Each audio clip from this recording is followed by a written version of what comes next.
Welcome to Rucks, Mauls and Oval Balls. We are here for episode 5 of the podcast, the rugby fans' favourite podcast, with me, David, and Rory here to talk all things rugby. Do you want some statistics of the podcast, Rory, before we get into anything? Please. You know how I like to keep a geographic tab on our listeners? Go on. Tell me, where are we? If I gave you 5 guesses of 2 countries that have popped up as our recent downloaders, would you guess Luxembourg and Angola would be on that list? Well, I certainly would have guessed Angola, but Luxembourg's a real surprise. Well, hello to our listeners in Angola and Luxembourg, because they genuinely exist. We are intercontinental, Rory. I look forward to helping to develop Angolan rugby to the heights that it should be. Yes, absolutely. Please, if you are our listener in Angola or Luxembourg, please make yourself known to us, because we'd love to hear from you. You know what time it is. It's time for Mundane Banter. Hi, David. I love mundane banter. Well, What's new in your world? I'm going to ask you first as a complete change in format. what a absolute treat to be asked. Well, what's new in my world? So, obviously, as was discussed last week, I had my birthday weekend in Cornwall last weekend. I spent it hunkered down watching lots of rugby, of which my partner was most pleased about. I got slightly ill, but we won't go into detail. That people don't want to hear about my illness, and that is as exciting as my week has been. How about you? Did you lace the boots and play some rugby? I did. I actually managed to lace my boots with my younger brother, 10 years my junior. We played together against Southend Twos. We were hosed once again. The Westcliff second team struggling for a bit of extra stardust at the moment, so a disappointing result. Performance-wise, I thought my brother played very well, which was nice to see. I haven't actually really watched him play a lot of rugby, with him being so much younger than me, and he's clearly spent the last 4 years in Cardiff in the gym and became very effective. So that was a nice surprise. I came away with it with a back spasm and a sore neck. So all in all, a very successful weekend. What a result. And, I'm sure you're not feeling old in any way, shape or form, having your younger brother show you up on the pitch. I'm literally sat on a cushion for my back. So it's the perils of aging are really quite prominent this week. Well, get used to it. I know I'm a year or two your senior, and all I can say is you're in for a rocky ride, my friend. But maybe rocky ride can be the theme of the conversation. Let's summarise how this podcast is going to go. We're not going to cover as much as we have done in past podcasts. We might spend a bit more time talking about some of the games, because obviously, as everyone will be aware, it was round 1 of the Six Nations. So we're going to go and talk in depth about 3 games. Start with England versus Ireland. Yeah. Let's start. Let's start with, I guess, an overview of what a Six Nations weekend really means to fans of the game. And Ireland-England in Dublin is one of those games that really showcases what this tournament's all about. It's tribal, it's fierce, it's physical, and if you're an England fan, it's the inevitable crushing disappointment following on from weeks of hope and build-up and positivity as you inevitably break on the rocks of reality in what was ultimately a really good test match, but showcasing some of the known frailties in this England side. I think we'll start with the positives, though, right? From an England perspective. Let's start on a positive. I'm all for that. So please try and be positive. So I think Steve Borthwick's starting lineup selection was justified. I think the first half performance showed that his theory held true, at least in part, in terms of Twindaloo with the Curry Squared.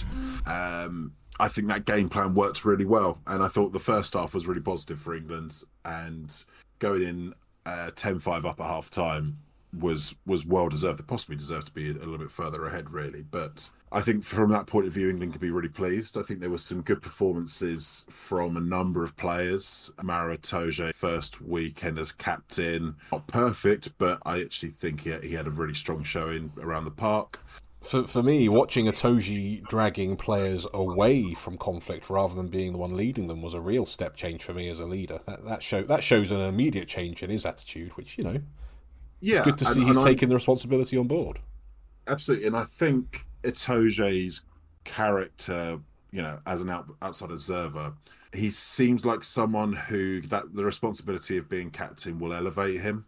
I don't think he'll be crushed under the pressure of the armbands, and I think he showed that the weekend. I thought Ollie Lawrence was brilliant. I think one of the best players on the park, and proved why he's a test level centre In the 13 shirt, yes, absolutely. in the 13 shirt. But I thought he was excellent. I think George Martin had a good game, given that he's not played a huge amount of rugby. I thought he banged in defence and looked really good.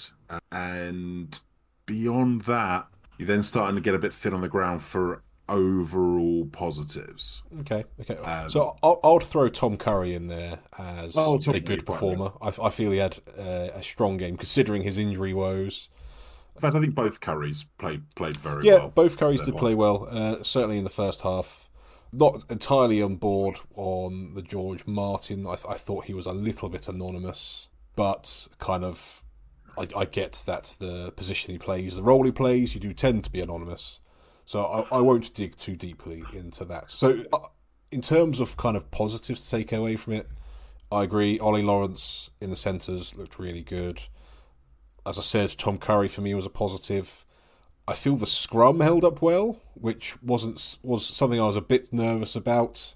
Perhaps more so before Finlay Bealham was brought in instead of Tag Furlong. But you can only scrum against what's in front of you. I think the scrum went well when we were allowed to get to a scrum. I think Ellis Genge probably on the receiving of a couple of harsh calls in terms of the engagement. I think Finlay Bealham probably got a bit of nous on him in that respect. But actually, in scrum time, I thought, we were good there. Yeah, I think we were the dominant pack, but we were getting outdone by a little bit of craft work, perhaps. Yeah. Which, you have to kind of tip your hat off to as well. It's as much of a skill as it is being able to lift the weights. Yeah, 100%. Unfortunately, I don't want to go too quickly into the negatives, but as I alluded to last week, and I think you agreed, that the line-out for me kind of showed as a bit of a weakness in the team selection, not having those alternative line-out jumpers. That seemed a bit of a weakness for us. Yeah. But I think in total, you'd probably say, if you're going to give the set piece a grade overall in that match for England, you're looking at maybe a C+, I'd say. Yeah, I think England tried to avoid the line out as much as possible in a lot of the play, kept the ball on the pitch. I think their kick chase was good. They regathered a lot of kicks, so that's another thing to take from that. I think what you really saw in that game was a really good, experienced, savvy Ireland side be able to adapt to the team they were playing against better. And at some point, you've just got to say, look, for all we can pick apart parts of the England performance, and I'm sure we'll get into some of the details of it. Actually, what you've got to say is Ireland are a really good side, right? And they've got a lot of really experienced players who've been exposed to a lot of different types of teams in their test careers and often come out on top. And what they were able to do was identify where they could get at England and adapt to that really, really quickly. The likes of James Lowe in particular, Dan Sheehan when he came on, Bundy Aki, these guys really stepped up and changed the game when they were in danger. A lesser team probably could have crumbled under the kind of pressure that England were putting on them in defence, but actually they were able to grind that out, turn that pressure back onto England, pressure them with giving away penalties, giving up territory, and really taking the game away from them in the first 20-25 minutes of that second half in a sort of blitz of power and precision in attack that England couldn't respond to. So ultimately, it's a tip of the hat to actually what really was a very well executed response by Ireland in the second half to what England had presented to them, and actually highlighted where this England side's probably biggest problem is at the moment, in that they're not adapting to different pitches and being proactive to those different pitches. We've got to have a plan B, plan C ready to go, because when the tide starts turning, England's default is to double down on plan A. And realistically, kicking the ball away, in the end, it was playing into Ireland's hand, because their continuity in attack, the way they're able just to keep mobility in attack, just keep the movement fluid, it just caused enough pressure to create gaps that they were good enough to exploit. And ultimately, England had to change up pretty quickly. And I think one of the criticisms I would have against the coaching team on this performance is they should have recognised quickly, and maybe even preempted the tide turn in that second half, and preempted Ireland adapting to what England were doing in the first half, and change the picture ahead of time. Because actually, if they'd switched to bring on, say, one or both of Tom Willis and Chandler Cunningham South, or maybe Ollie Chesham very early on in the second half, and presented a different picture and a different style of play, you create another problem for Ireland. Maybe they don't adapt as quickly. Yeah, I think one thing I would add to that, and it's another disappointment I had with the side in general, is I thought the effectiveness of the bench was pretty minimal.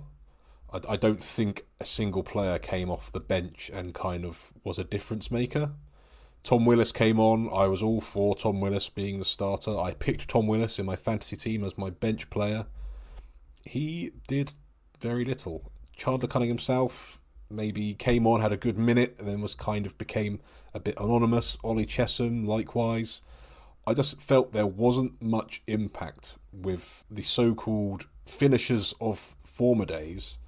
I'm not saying that's a criticism of them as individuals. Maybe it's the timing. Maybe they've been sent on to just carry out the same game plan that isn't working. Well, I think that point there, I think, is crucial, right? What you have on the bench is, if you take Chesham, Cunningham South, and Willis, you've got three players there that actually don't suit the game plan that England were playing in the first half, right? That just kick, chase, and reset. Actually, it does require players like the Curry brothers, that with that pace, that ability to slow down the rucks. Those three players really suit a more possession-based tactic. So if, when England had brought them on, they then switched to, all right, in the middle third, we're not going to kick it away after two phases. What we're going to do is we're going to keep hammering away with these big lads. We're going to use Tom Willis and Chandler Cunningham South in particular and use their real strength of being able to just hammer a defence back and get go forward ball. Because ultimately what you did was you brought them on and then didn't adapt your game plan to get the best out of them. You know, of course Tom Willis was anonymous. How much ball did they have? None. With every box kick that was sent up after two phases of play, I was just getting more and more infuriated, because as the second half wore on and the game slipped further and further away from the hands of the English, we just seemed to think that the way forward, in the second half in particular, was to keep giving Ireland the ball. And we seemed to have this idea that we were dominating the air in the game. In the second half, James Lowe and Hugo Keenan, they were under every single box kick that we sent up. There was no worry from their side. We just kept feeding them the ball and just were camped in our 22 for what felt like a bajillion years. It was so painful to watch. And I think maybe it's just a personal thing for me, but I just feel like this has been the game plan since the summer, where I got so optimistic because it seemed we'd got rid of that in that tour of New Zealand, where we were going to play rugby, jouer, as we say. But we've reverted back to this tactic of box kicking whenever we're not on the front foot in the opposing half, and thinking that we have this aerial dominance. With Caden Murley and Tommy Freeman, you don't have aerial dominance. They're good kick chasers, but they're not James Lowe. They're not Hugo Keenan. They lost that battle 9 times out of 10. I don't mind it as a tactic. I think you have to kick and kick well in Test match rugby. There's no two ways about it. And I think when they were able to utilise Freddie Stewart, and I would argue Tommy Freeman's pretty good in the air, in particular. I think you can utilise certainly Freddie Stewart, possibly Tommy Freeman, really effectively in that kind of tactic. But when that stops working, or when it suddenly becomes not effective, or when you've got to change the picture, that's when England seem to run out of ideas really quickly.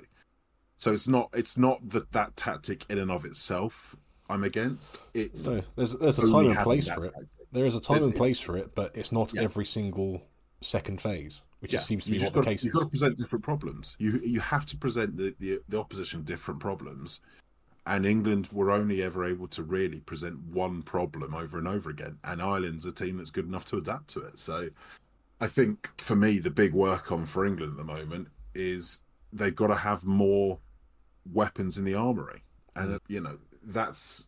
that really is a failure of the coaching team. I think realistically, not to have Yeah, because the weapons are there. alternatives. The weapons are there. They're just not being used correctly, in my opinion.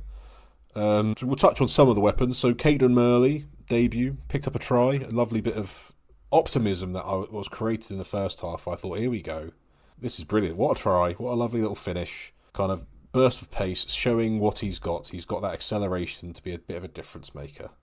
So I was full of optimism when that started. Unfortunately, I feel Caden Murley had a couple of what I'll term as brain farts in the game.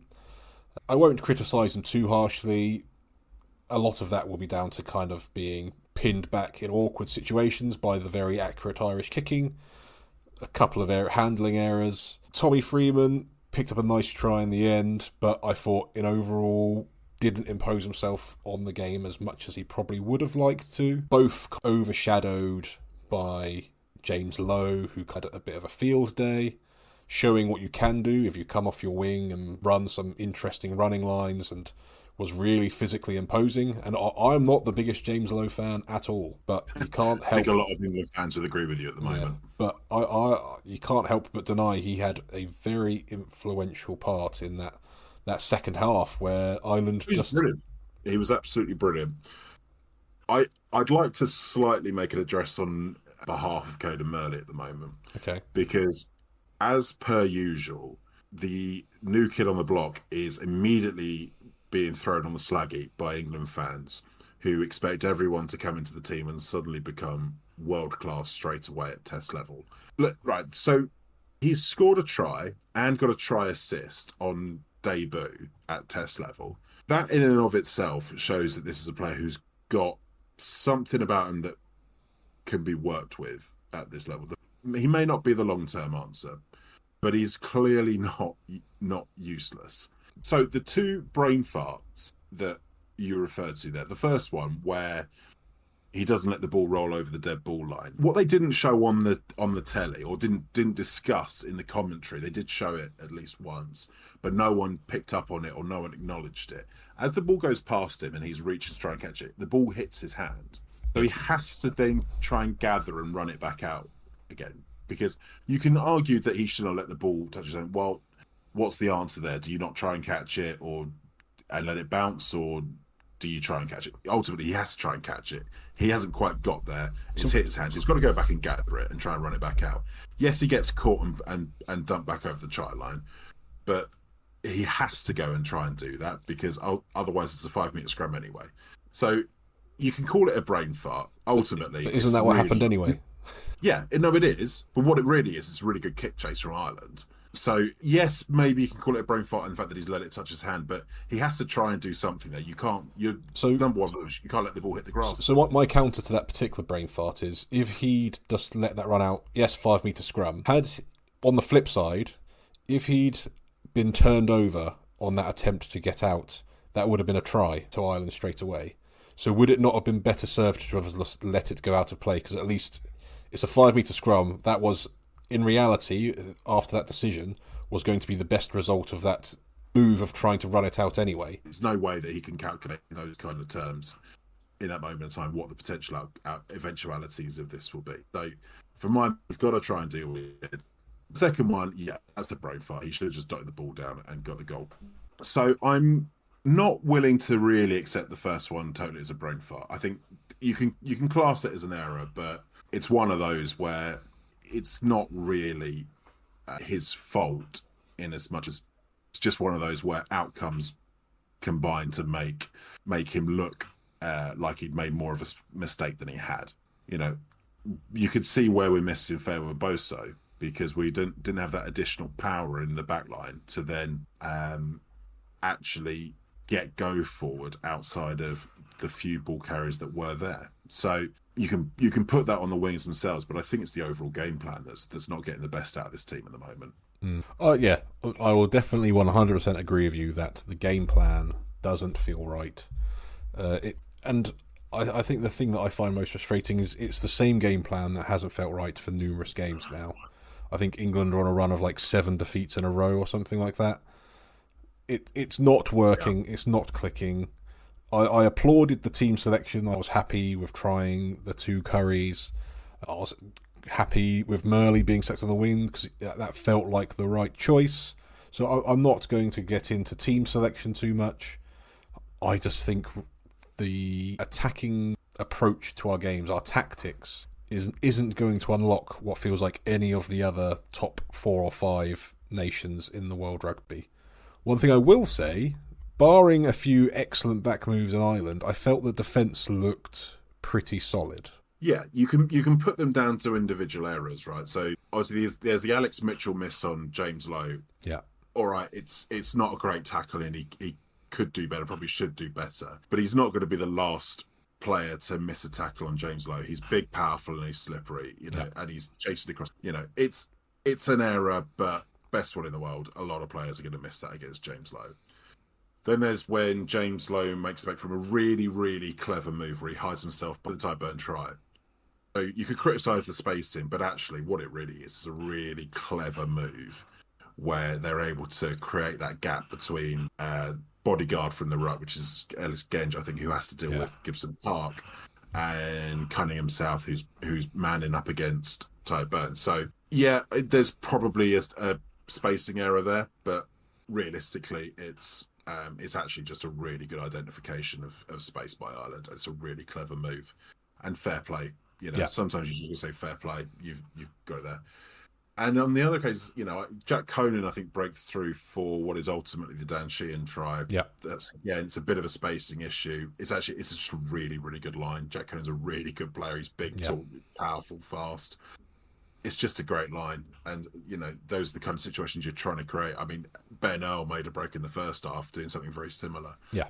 So sometimes these things do happen. I think overall, though, the defence was good. It looked a lot more. Yeah. I think that's why we were in the lead at half time, ultimately. Yeah, I think so. And they scrapped really well. Yeah. They really scrapped well in their 22. And credit to them, that was with 10 minutes of being down to 14 men.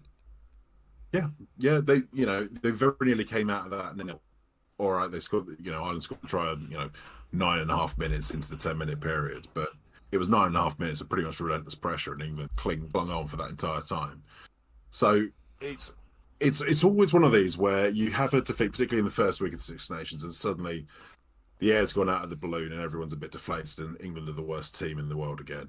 Actually, England lost to a really good Ireland team in Ireland in a situation where there's things they could have done better, and there's we've talked about some of the problems there, but England are nowhere near as bad as people are making out.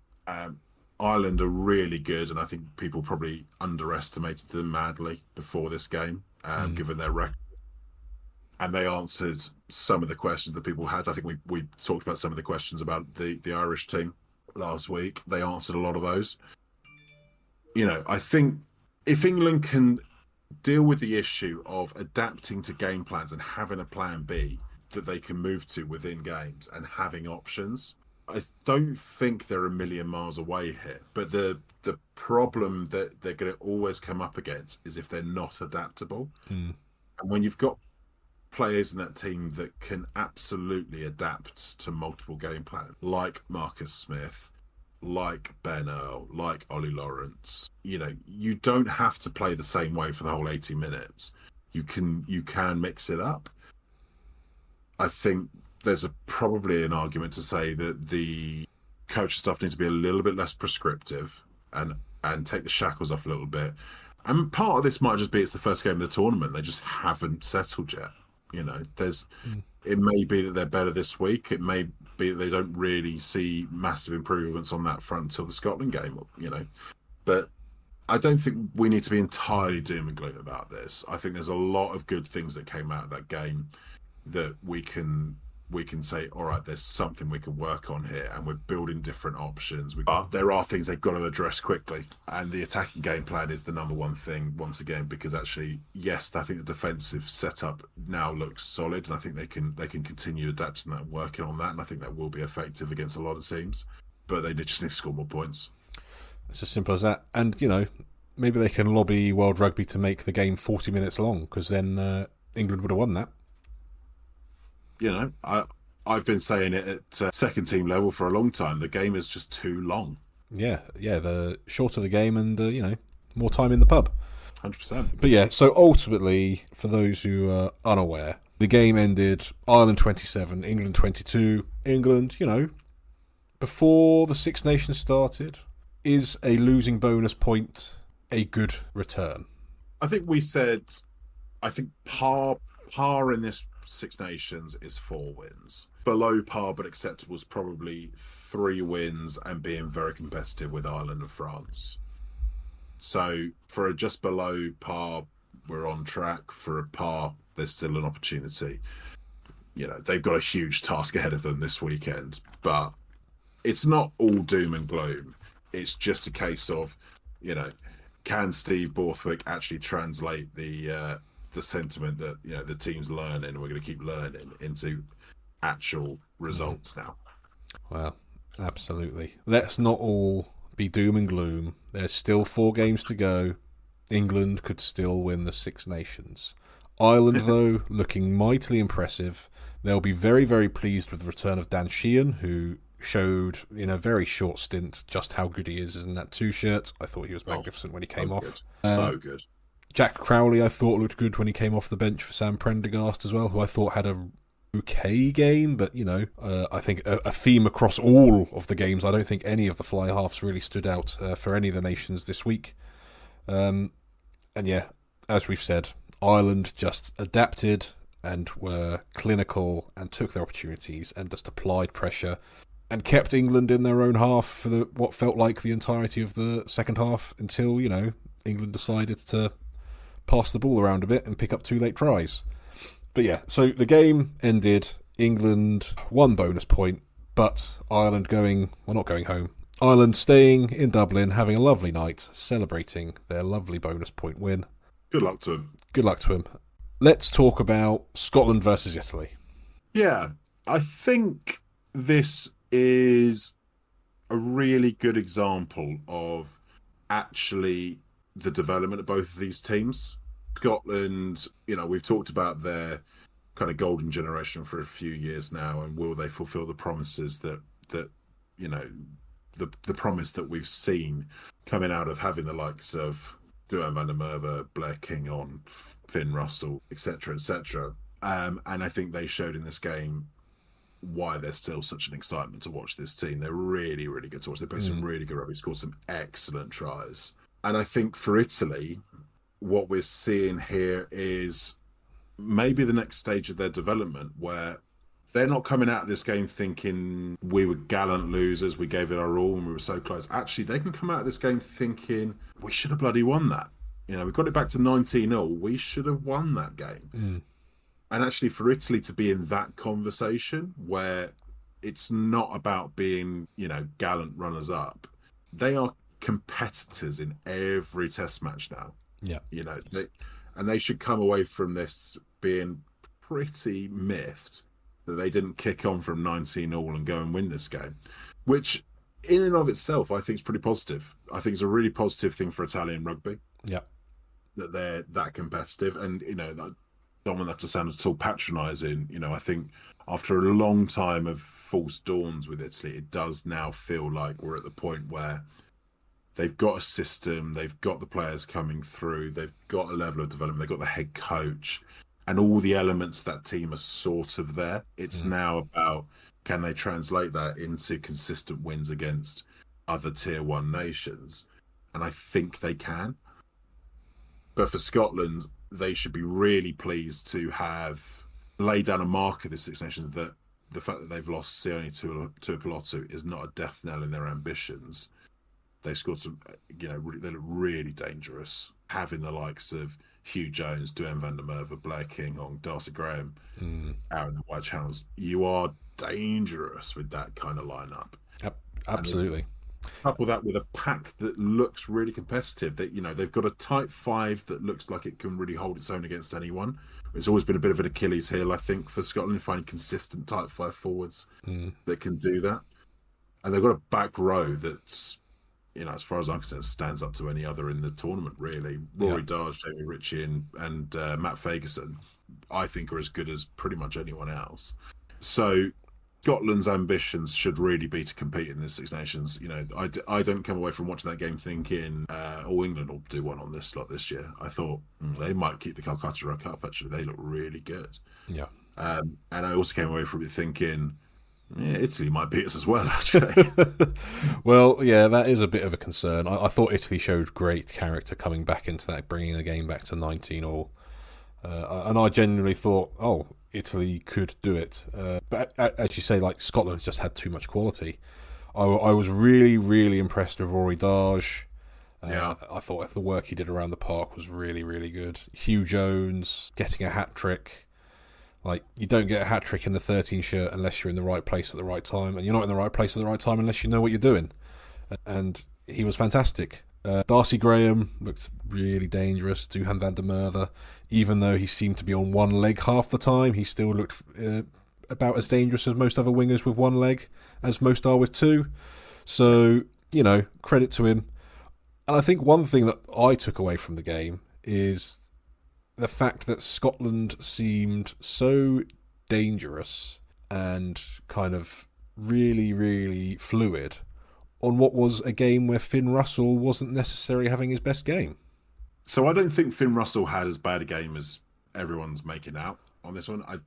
Not saying it was his best game by any stretch. It was through the intercept. It's actually just a very good read by Brex. I think Finn Russell generally had a good game. It just wasn't maybe the best game he's ever had for Scotland because he set such high standards as a player. But if you take that as read that maybe it wasn't his best game and you think, well, he's going to have a really good game at some point, you combine that with all the other elements of that Scotland team, you think, God, they really could do it this year. They've obviously got some big challenges, whether they can repel what Ireland and France bring. That's the question for any team that's playing those two at the moment. But I think Scotland have got enough about them to really cause some sleepless nights to plenty of other of the head coaches in this competition, because there's not a glaring weakness to their side. No. Maybe you could argue a lack of power up front, but I think Schumann and Fagerson are probably big enough and heavy enough to counter most of the other teams they play. I think Matt Fagerson in the back row is playing really well, and he's sort of starting to live up to that promise that people have been talking about for a little while. There's not a huge amount of weakness there. I would be very optimistic if I was a Scotland fan. There's definitely a lot to take away. I think the only thing for me that I potentially saw as a weakness was I felt in the first half at least Italy had the upper hand in the scrum, which I was surprised about because I wasn't expecting that to be the case. I think the Italian scrum's a bit underrated, though. It's underrated, but I know. So Ferrari and Fischetti are very good props, but they're not what you would have historically would have earmarked as scrummaging props. They're more all around the park's props. Like Ferrari tackled anything that moved. Fischetti, much the same. So I was just really impressed at the work rate, that the amount of work they were getting through defensively, and were still able to kind of get the nudge on in the scrum. I just thought either that's really, really, really good from Italy in the scrum and their props, or perhaps there's a slight weakness in the Scotland scrum, maybe with Dave Cherry at the hooking slot. Maybe they're not used to having him there because kind of he's not often there. Maybe they're missing Scott Cummings in the second row. I don't know. I just thought potentially as a small, and I say it as a weakness, it's not a weakness. It's just the only thing I could pick out of the performance that felt not quite something to be worried about as an England fan. I think it's an area they'll struggle with against France because the French scrum is really strong. I think the English scrum has the potential to be really strong, but isn't exactly terrifying at the moment. So I'm not sure they're going to come up against massive issues there. Yeah. Fischetti reportedly signing for Gloucester in the summer, which I'm Really? pleased I need to add him to my list of what seems to be a list of 20 players rumoured to join Gloucester this summer, so I don't know what's going on in Kingsholm, but we're freeing up that Zach Mercer cash. I think what you really need to look at with the Scotland scrum is who they can bring on. Xander Fagerson plays a lot of minutes because they're not very comfortable at tight head there. So I think their issue is not so much with the starting scrum. Right, it's creaked a little bit against Italy, but it's not like it was run over. Yeah, that's fair. I think the questions are more, do they have the depth there? And I think if you look at who came on, Sutherland, Ashman, and Hurd, not bad players by any stretch, but it's not like they're bringing on world beaters. It's not like France who can bring on a second Cyril Bay. Yeah. So, and I think that's an area that Italy, if you look at who Italy brought on, so Marco Riccioni's, starting tight for Saracens, Lucchese, who's the starting hooker for, I think Stade, I think. Is it Stade Francais? Oh, Stade Francais, yes. And then Rizzoli, who has been hyped up quite a bit over the last year or two. So some bad injury issues. I think you saw a little bit of his work in the loose towards the latter end of that game. He's being touted as a really exciting athletic prop. And there was a few flashes of that. And I think if you look through all of the players that Italy brought on in their pack, they've really addressed a lot of the depth issues that they've had in the past. The scary thing is there's more coming through the system. There's a young lad at Loosehead called Pelliccioli. Remember that name? He is very, very impressive for a young Loosehead prop. The conveyor belt of Italian props is becoming very, very impressive, and one that props of Italian past, Castro Giovanni, would be looking at with so much glee because they must have been inspired by someone, and they're certainly churning them out at the moment. So, I think the Italian scrum will go strength to strength, really, going forward.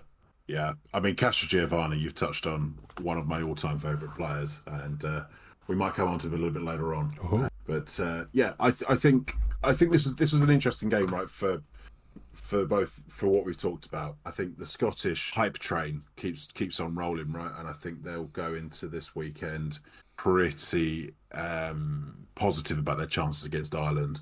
And I think the Italians can remain positive of taking a big scalp this year because they look good for it. And I don't think anyone can take them easily at this point.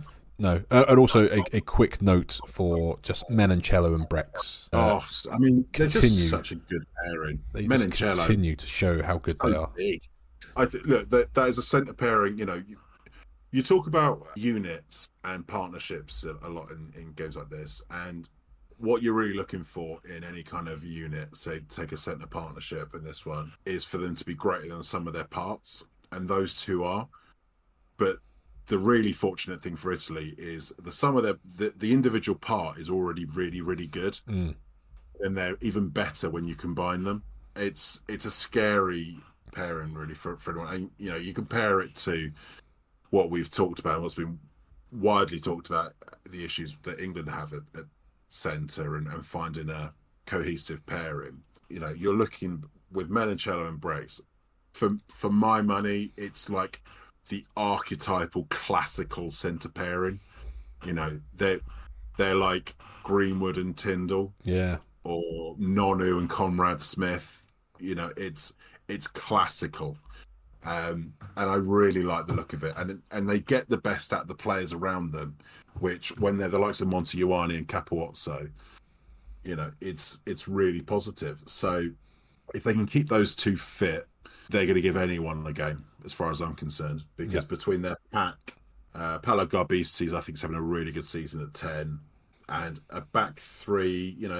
You can maybe argue that Tommy Allen isn't the world's most explosive fullback, but I tell you what he did do is he got 5 out of 5 kicks there. That's been something you have not been able to count on in the past. There's a lot to like about that team, and I think they'll give anyone a game. Couldn't agree more. I think Italy, they definitely have a win or two under their belts in this tournament to come. And can't rule out them beating England the way things are going. No, No, wait, no, we're not being downbeat on England, Rory. We're going to be sorry. upbeat. We're positive. We're No, positive people. we're We like to be positive positive people. about the game. We're positive people with positive thoughts. Okay, let's try and embrace that. Embracing the quarter Welsh inside my blood. I'm going to try and embrace positivity, as we've ended on such a positive note at the end of the Scotland-Italy analysis. Would you like everyone else to embrace the quarter Welsh inside your blood and just give it a nice big hug? That would be nice. Let's not give off any false pretenses. I don't identify as Welsh. Let's not beat around the bush. I'm not that upset by the performance that France put in against a, let's say, determined and, spirited performance from Wales. They really got the participation award this week. I think they really put in a good effort. Yeah, I had cause last week for various reasons to be around a lot of family, and my Welsh cousins were in town, the Cardiff contingent. They were decidedly unpositive about their chances on Friday. And my fiercely Welsh cousin Griff was watching the game at the London Welsh Cultural Centre, I think it is, in near King's Cross. Don't you love it when tourists go out of their comfort zone? I mean, if you'd seen the way that Griff was dressed when he turned up in Essex, you could have pointed him out as being Welsh immediately. It was unbelievable. But he trudged off to go and watch that game, I have to say, and I think with good reason. What I will say, because we're as I say, we're going to try and be positive, and I don't want to pile on Welsh rugby at the moment because it's well documented, the issues, and it's maybe a podcast for another time to dissect that. The first quarter, I thought the Welsh were pretty good. I thought they had good continuity. I thought they defended really well, and they kept France relatively quiet. And I think they, for a portion of that, were even making Dupont look like he wasn't having a particularly good game. Right up to the point he pulled out an absolute wonder of a crossfield kick and scored the first try. As he does, yeah. Yeah, as he does.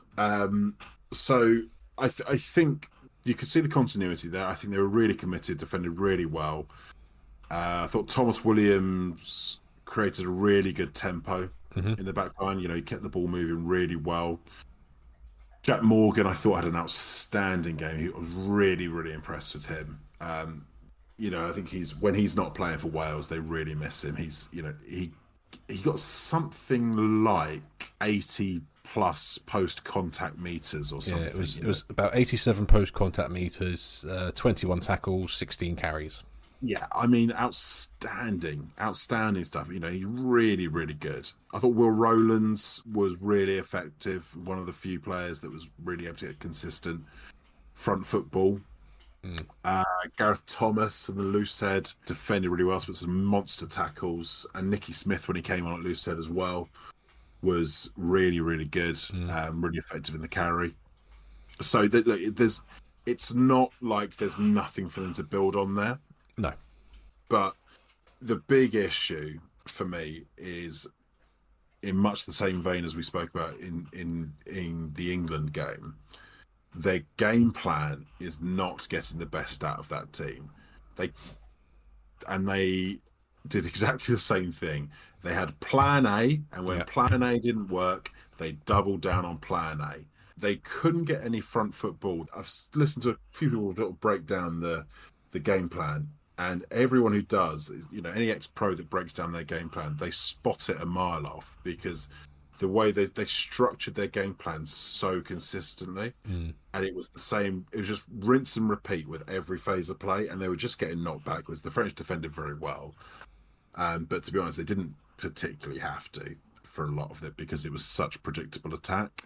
There very little deception with the ball, not getting enough tips, not cutting enough running lines, and they were just going backwards consistently in attack. They couldn't create any soft shoulders, and this is another one where I think the issue falls squarely at the door of the coaching staff.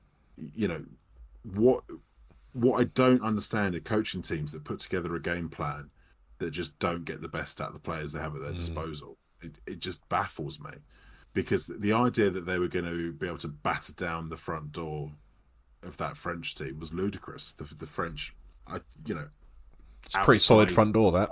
I mean, on average, they must have been 5-10 kilos heavier per man. You know, it's just ludicrous to suggest that they could have just battered it down. So I feel for the Welsh team, because I don't think that they're being set up to succeed at the moment. You know, and that's before I even get into my pet peeve that Max Llewellyn's not in that team. Yeah, because if ever a team was crying out for someone of that size and ilk, it's that Welsh backline. Because I'm sorry, they just need someone like that who can cut a line and get on front foot. How is a fly half centre partnership that they ended up with Dan Edwards, Ben Thomas, and Nick Tompkins? How does Max Llewellyn not improve that? And that's the sadly Owen Watkin had the injury, but that's the 10, 12, 13 partnership that Welsh had for most of that game. How does Max Llewellyn not improve that? It's beyond me. It is beyond me. I think Ben Thomas and Max Llewellyn, to me, that seems like a centre partnership. I think Ben Thomas is quick and powerful. He's got great, obviously he can play fly half, so he's got really good hands, so a really good skill set. He's a stocky, powerful runner, and he could put Max Llewellyn in some holes. Yeah, you know, that is a centre partnership for me. And Dan Edwards, I'd read about it. There's a lot of hype. I hadn't seen a huge amount, and you can see there is something. You can see why people are a bit excited about him. There's definitely something there, but he's gonna suffer because he's playing behind a pack that can't get front foot ball consistently. He's not coming on with the best tools that Wales have to offer around him. And you know, I say the issues in Welsh rugby are pretty documented, but sometimes they don't have to create additional issues they didn't need to. Well, I suppose we should probably talk about the French. They did play a little part in this fixture, didn't they? Just yeah. Where'd you start? Well, it's difficult to people. I think you start with the man of the hour, which is Antoine Dupont, who as I alluded to there, I thought had a somewhat indifferent first 20 minutes. I was watching going, this is quite an unusually poor performance from Dupont. Right up to the moment, he just pulls out an amazing crossfield kick with his wrong foot. It's like he decided to start playing. He thought, okay, I'm going to start playing now. I'm bored now. Let's score some tries. He thought, okay, I'm going to go get myself a few assists. It's just ludicrous. You can't account for someone that good. It's baffling to watch. I've seen a lot of brilliant players in all the years I've been watching rugby, but I've never seen anyone who just is such a point of difference compared to everyone else on the pitch, no matter who he plays against. It's almost like he's playing a different game at times. Yeah. Like, what other nine do you see make those crossfield kicks the way he does? He makes so much time for himself. Oh, it's ludicrous. And he doesn't do anything you're supposed to do. There was one point he just ran laterally behind everyone across the whole pitch. It's like, I was told not to do that from the age of 6. He did it and created a try. Yeah, you know, ludicrous. And you know their debutant, or I don't know, it was Atasogbe, who was really hyped up in last year's under-20 Six Nations, and he looked good. Looked powerful. Yeah. He looks powerful. He's really quick, but he looks like another real find. I mean, the fact that they didn't miss someone of the quality of Damien Penaud is fright. Yeah, just what the French need is another find. Oh my God! I mean, it's an unbelievable conveyor belt they've got at the moment. You know, you think the players they're missing, and the players that came in, you know, they don't have Olivon playing. Boudin was phenomenal, I thought. Yeah, you know, they didn't have Thibaut Flamand playing. Ruma was phenomenal. Yeah. So they're the couple of players who have created a stir in France because of some of the antics they got up to on a tour of Argentina, which I don't particularly want to go too deeply into. No. And it's interesting the reaction that got from within France.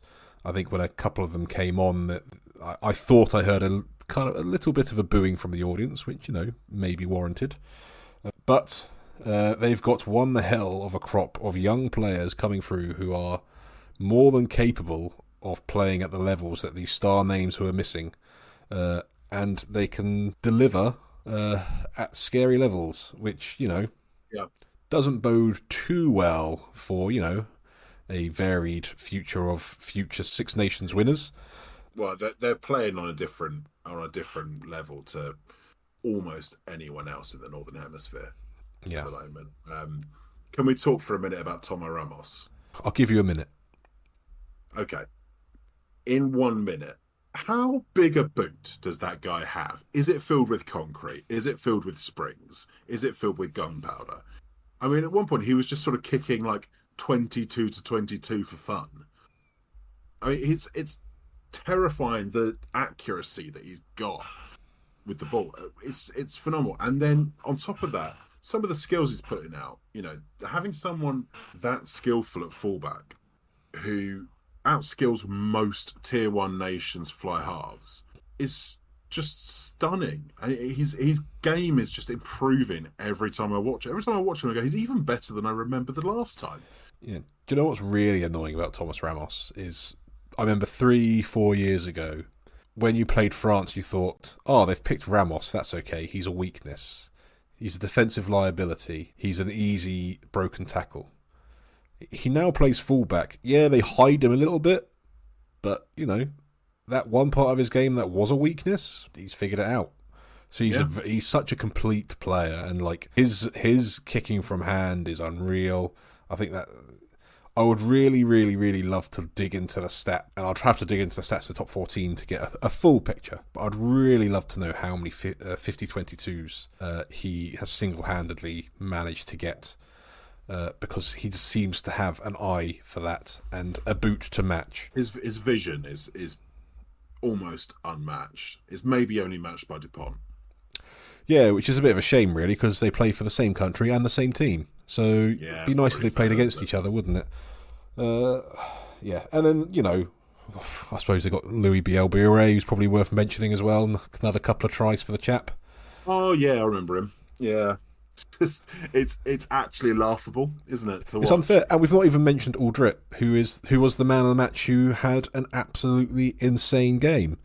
It is totally unfair. I really want France to stop being so good. Or maybe we should just be French? Just give up? I don't think I could do that. Can they just go back to being, how they used to be? And, Well, sometimes good, sometimes awful. Yeah, now they're always good. Yeah. I mean, I suppose there's one moment of some classical Frenchness in the game with Entermac's red card. That's true. With one moment of madness, I suppose. I don't know what he was going for. Well, I know what he was going for. He was going to hurt the other guy. That's what he wanted to do, was just to hurt someone, which is quite un-Entermac like. He doesn't really seem to have that in his locker before. But I think he must have been frustrated, because I felt he was the anonymous one in the French team. I forgot he was playing. You kind of sometimes are as the fly half outside Dupont, though, aren't you? And that is very much the French style, to be fair. The petit général in the 9 shirt is definitely the most important player in French rugby. And you see that with the quality of 9s that are created. So you can empathise for him in that sense. And I did kind of feel that, because surprisingly, France rarely do this, but they actually took Dupont off at like the 50-minute mark. They usually let him play the full 80 just because, Yeah, but for Le Garrec. Yes, again, does the depth is unreal. Any other way than out the back door? Only if he doesn't have to. It's like death taxes and Le Garrec pulling out like a 50-yard out the back door reverse spin pass. He was obviously watching Valrapava Ruskin last week. That's all I can say. Well, we're a very inspirational side, and I'm just so glad that the French have been paying attention. There's two places that've got great atmosphere. It's the French National Stadium and Kingsholm. Maybe this week the French National Stadium just edged it. Yeah, it did seem to be a little bit of a good atmosphere there this week. I can't deny it, don't they? They get it. They know how to promote this sport and make it look exciting. They are doing rugby right. So my plea to the RFU: put aside your differences. Maybe we need to send a couple of blokes over. Maybe not some of the ones on the RFU council. Maybe recruit, 2 handsome ex-props with a blossoming rugby podcast career ahead of them. Send them over We've as got competition. consults. Yeah, I don't know who these guys are, but send them over as consults to go and learn as much as they can from the counterparts of the French Rugby Union and see what it is that they are doing that maybe we could introduce back home, because they are Yeah. clearly on the right tracks. I think the French have proven that having an RFU council member with gravy on his tie doing the halftime tombola isn't actually great for a rugby atmosphere, and sometimes you need a bit of a light show and some fireworks. Yeah, although gravy on a The tie. RFU raffle's not quite doing it for me. No, it's not quite doing it for me, although there is something to be said for a gravy on a tie. Yeah, so I can only applaud the French. They started the tournament exactly how I thought they would. 43-0, nilling a team in the Six Nations. It's unheard of. It shouldn't be happening, but hey, it has happened. I will say, I thought the first 10 to 15 minutes, Wales were actually looking pretty good. So my initial reaction when the game kicked off, I thought, hello, either France haven't turned up or Wales have. But no, it returned to form quickly after that. So yeah. It's ominous for England next week playing against them. It's really ominous signs, isn't it? But we are positive people with positive thoughts, Rory. Positivity. Come on. Let's go England. Oh, just don't nil us, please. But yeah, so ultimately, that leaves the Six Nations table basically looking as anticipated, as predicted. France, Ireland, Scotland, England, Italy, Wales, in that order.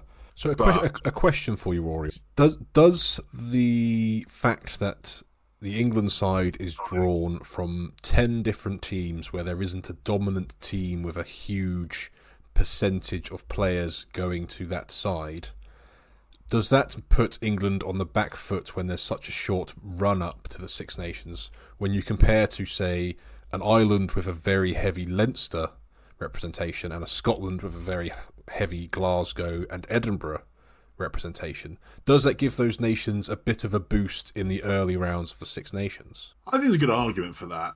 I think this is where the argument for consistency of selection comes in as well, right? Because before everyone gets ready to throw certain players on the slag heap before the next game, you don't see massive improvements in the team without consistency of selection. And yeah, England don't have the luxury of maybe in the past where the Saracens team really made up the bulk of the starting lineup, or at least the spine of it. You don't have that at the moment. So you have to keep consistency of selection to keep players comfortable with each other. I don't know that it's in and of itself a weakness. I think it's what you make of it. There's enough training camps and training periods throughout the season for England to create that kind of cohesion and chemistry there.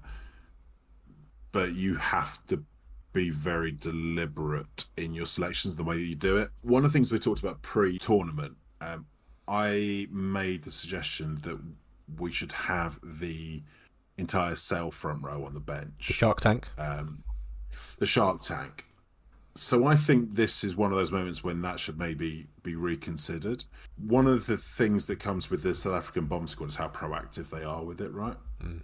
You know, bringing a bomb squad at like 35 minutes sometimes or whatever it might be. Yeah. Actually, having that unit on the bench you can then be proactive with, who can all come on and all have got that kind of chemistry. I think that's where England need to start thinking differently.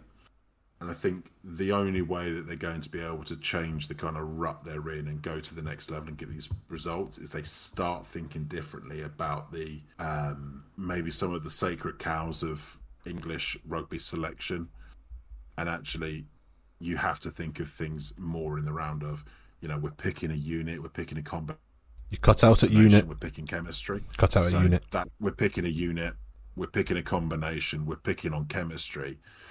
And actually, we're not necessarily picking all of our best players to start, but we're picking players in a certain way that we think the way that we can be proactive and change the game up. So if it were up to me, that's supposed to be the sort of change I'd make. Not wholesale changes to the whole team, but just maybe changes in the way that you structure the squad as a whole to get the most out of the combinations you do have in there. I don't necessarily think Borthwick will do that, but I think if we're going to get out of the rut that we're in, I think we've got to start thinking differently. Oh, yeah, I couldn't agree more. I'd love to see a bit more imagination, a bit more thinking outside the box, because I think that's probably what is needed to take England to the next level, which I think they are more than capable of. I think they've got the players to do it. They've got the talent to do it. We just need to give the players the tools to do it and to unlock those new ideas that it's there. I think that's the frustrating part of being an England fan is you see the quality of the players there week in, week out in the Premiership, and you sometimes sit there scratching your head saying, why is this just not clicking for the national side? Yeah, it's the perennial question of English rugby, right? Correct. Maybe we overestimate the quality of the Premiership. I don't know.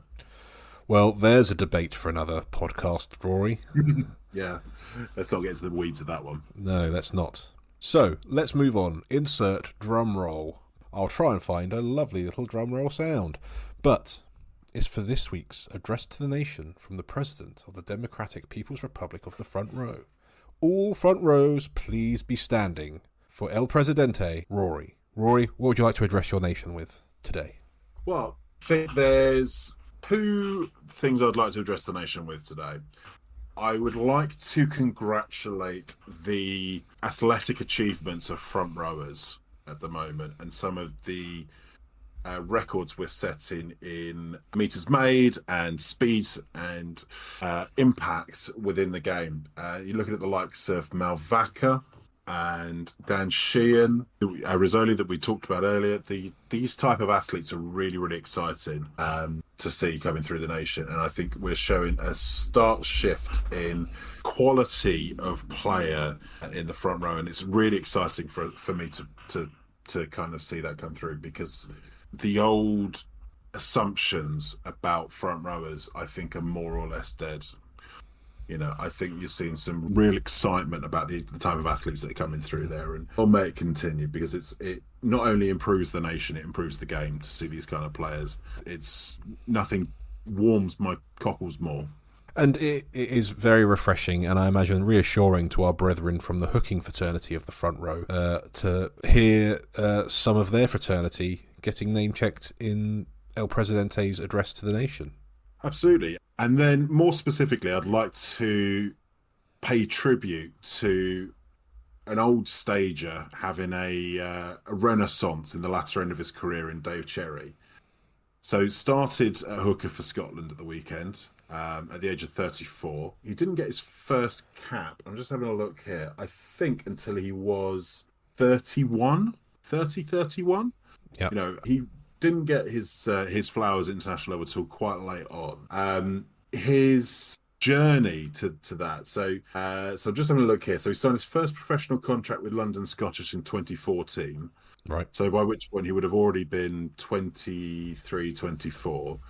He then went to French Fédérale 2 side, Stade Niçois. Lovely. And then joined Edinburgh in 2018. So by which point he would have been 27, which is a pretty late bloomer to get into top-level professional rugby. I thought, first and foremost, I thought he had a really, really good game in general for Scotland. But what is really warms the heart of El Presidente to see is an old dog learning new tricks. And his out-the-back flick for Ben White for his try was just so well done. Even Ben White was surprised. I mean, Dave Cherry looks like the sort of front rower who gets carved out of mountainsides. But he, with a deftness of touch that belies a granite face, just threw his lovely little offload to Ben White. And I think what's particularly pleasing to see with someone like Dave Cherry is he's sort of proof positive that if you just keep going, you keep working hard, you keep having a crack at it, you know, in the DPRFR, the nation of dreams, things can still happen no matter how old you are. And he's reminded me that at the age of 32, you know, I could still make it. You know, it's still in there. You know, there's no reason why not. Yes, I've got a back spasm at the moment. Yes, my neck collapsed slightly at the weekend against a larger prop. But that's not to say that, my time's not still coming. 2 years. You've got 2 years to work on that back spasm. I could be the next Dave Cherry. Why not? Yeah, you just need to go get your chance at the French national level 2, whatever it is. Well, here's your shout out, Stade Niçois. If you need a player who can play both sides of the scrum almost well, I am ready and available to quit the day job and head on down. Well, if I haven't heard a more appealing cry for help to get him out of his day job, I haven't heard one better. As always, your loyal subjects will be very pleased with your address to the nation, Rory. The diplomatic People's Republic of the Front Row continues to be in safe and sturdy hands, and the honourable mentions to Dave Cherry and his, giving fellow front rowers that hope that even at the, what I will say, tender young age of 34, you can still pull off some absolute magic. So yeah, for that we salute both you, the President, and to Mr. Dave Cherry for what was a lovely piece of front row work. Phenomenal. So we're going to touch on here, Rory, on another tournament taking place, slightly less glamour, slightly less glit, but we're going to look at the under-20 Six Nations briefly. And I specifically want to talk about the England versus Ireland under-20 match that kicked off on the Thursday night. Because I felt there was a few talking points worth touching on whilst we've got, this platform of ours that we've created. And I like nothing more than talking about the future of rugby, that is under-20 rugby. Yeah, absolutely. I mean, it's a topic that we both enjoy. I think the point I want to put right at the top of this, I really enjoyed the completely neutral commentary. That wasn't at all one-eyed or it definitely Irish. Wasn't just the local commentary team talking from an Irish perspective. Hilarious to listen to. Honestly, it was like butter wouldn't melt in their mouths every time the Irish gave away a penalty. It's very funny. I mean, let's be realistic. This wasn't the game that we maybe hoped it would be beforehand. No, and I did a lot of bigging up before this game, talking about how this England under-20 squad that was put out should be rolling over any team put in front of them. One thing I will say, conditions were not great. Yeah, it was clearly a game in the windswept wilds of Ireland. It was, and the crowd was, considering it was an under-20 match, was actually pretty loud and seemed to be, maybe a 16th man for Ireland. Yeah, perhaps a couple of influences on the referee, perhaps. But, credit where credit's due. That England pack, for considering for 20 minutes of it, at times we're down to 14, 13 players. Yeah, the pack was really good, and the defence in general was really good, right? I mean, yeah, the 10 minutes at 13 with 13 players, the fact that Ireland, they even scored a point, maybe scored 3 points. The fact they couldn't score a try was really, really impressive, right? I suppose we should slightly address the reason why they were down to 13 men or 14 men at least. Julie Kapoku, after the big talk up we gave last week, with a shot that I would have been very proud of personally in a grassroots second team game against the local rivals. It's a shot I would 100% put in, no questions, and I'd expect the same from anyone I was playing against. Because at that level, the referee doesn't see it, and you can just hurt the guy in front of you. At international under-20 level, it was probably a bit unnecessary. Yeah, perhaps a bit unnecessary. Not his finest moment. It was amazing the amount of engagement I got on my social media platforms around the actions of young Junior Kapoku, and how I cut there, basically saying he was basically performing violent conduct and that should be a permanent red card, and that was worse than eye gouging and, the stuff that you get for permanent red cards in these new rules. I thought that might have been a little harsh. Yes, it was. Some of the reaction, it was a bit over the top. People were a bit dramatic about it, weren't they? It was poor tackle technique in a one-off moment where he just Just didn't tackle well. It wasn't poor tackle technique. He wanted to put in a bit of a shot, and what he didn't do was lower himself, so he didn't put it into his head. If he'd lowered it and put that into the ribs, Yeah, maybe a penalty, maybe a yellow card. But it's basically a bit of giving someone a bit of biff. yeah. What he did was he put it into someone's head and got himself sent off. You And need to stop biffing heads, silly. people. Stop biffing their head. It looked a bit silly. And then Burrow's yellow card was pretty daft, I thought. Yeah, completely needless considering you're already down to 14 players. For a captain as well, that was a bit disappointing. But, you know... Not great from that point of view. But on the positives, I thought Sadeki was very prominent. Yes, Sadeki, who is often the player that seems to be forgotten behind Kapoku in the under-20s. He looked really, really prominent. I think he's a player who people should be as excited about as they are about Kapoku. Agreed. Kane James, I thought was very good. I think got man of the match. He did. Really, really good game. And I think Kepu Tuipulotu was very good as well, actually. Yeah, I thought Kepu Tuipulotu was very good. Considering being a hooker in those challenging conditions, the line-out wasn't going to function great. But around the park and defensively, he was as solid as you'd expect someone to be who I think is playing, a year below the under-20s. I think he's only 18 still. Yeah. Yeah.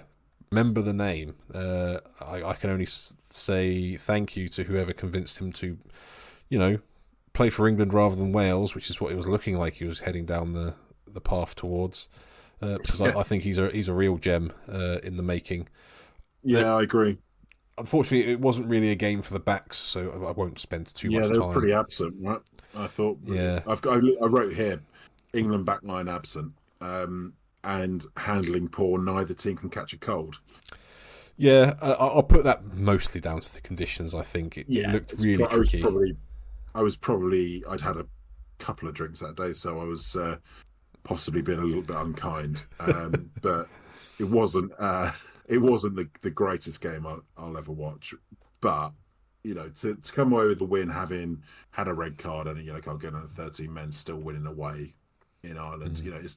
It's not like the Irish under-20s are poor side. No.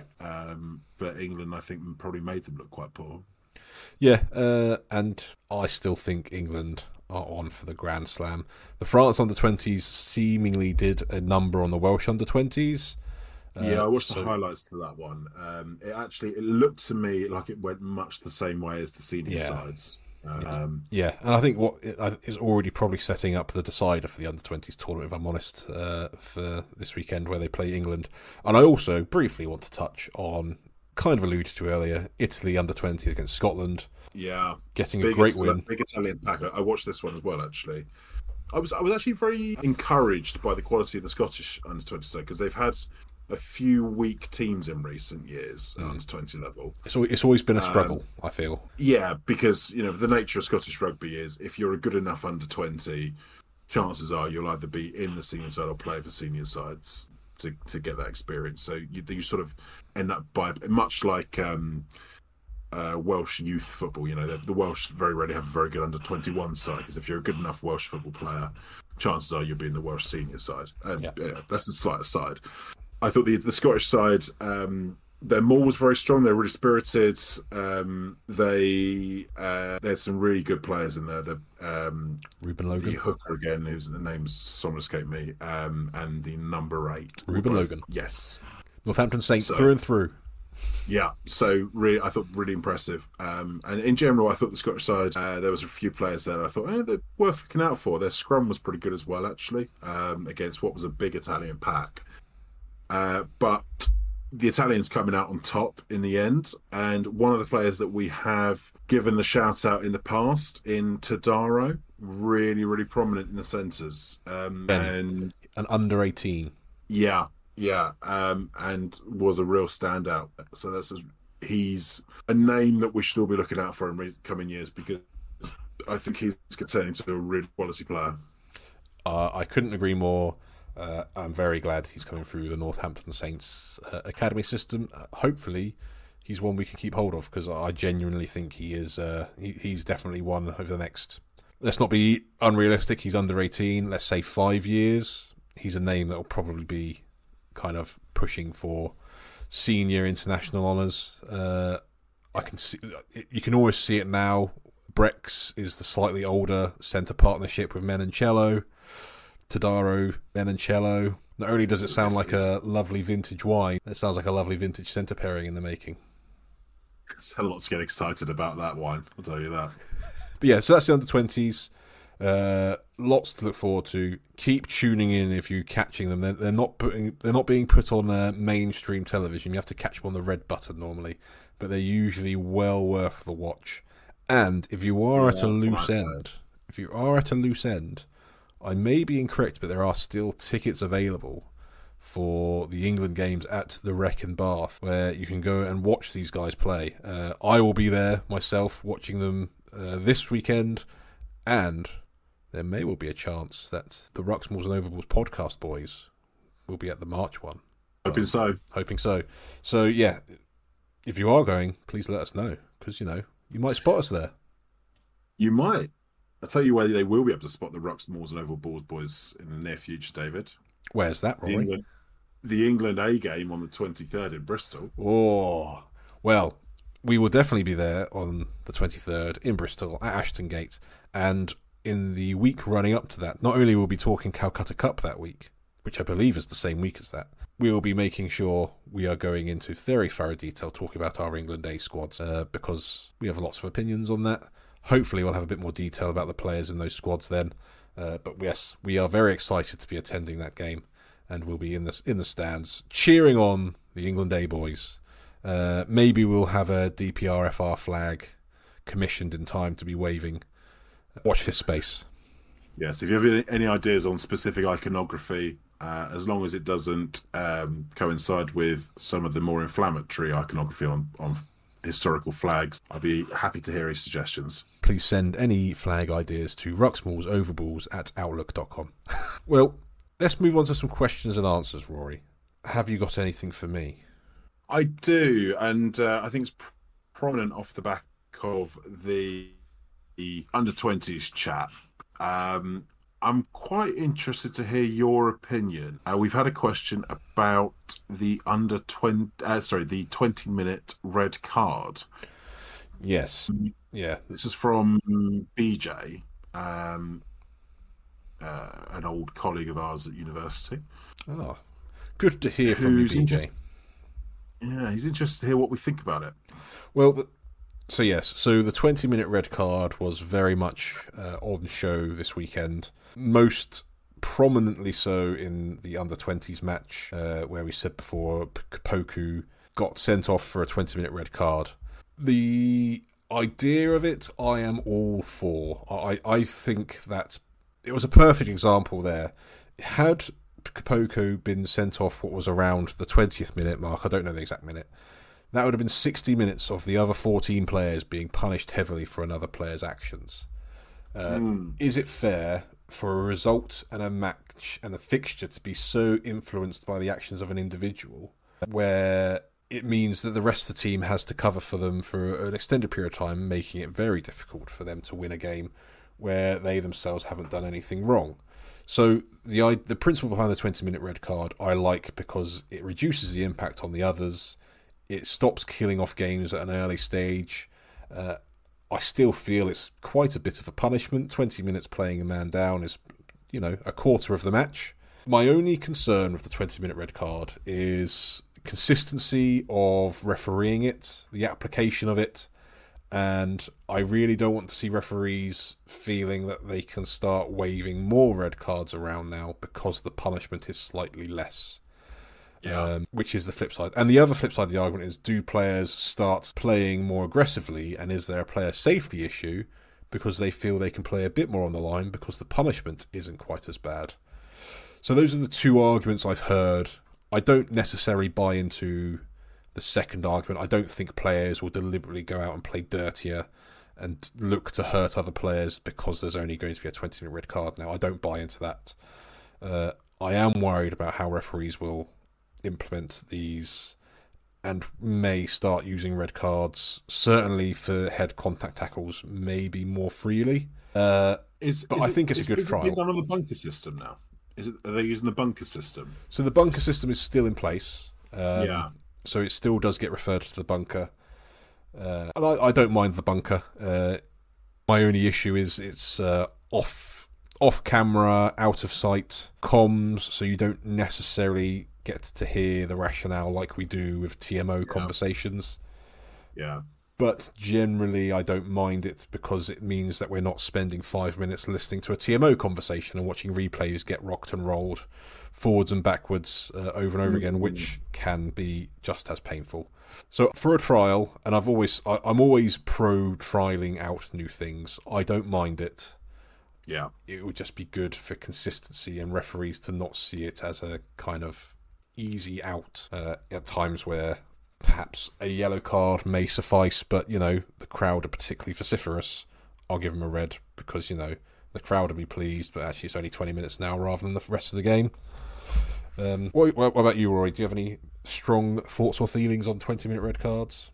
Part of me is quite reluctant to soften the deterrent for foul play.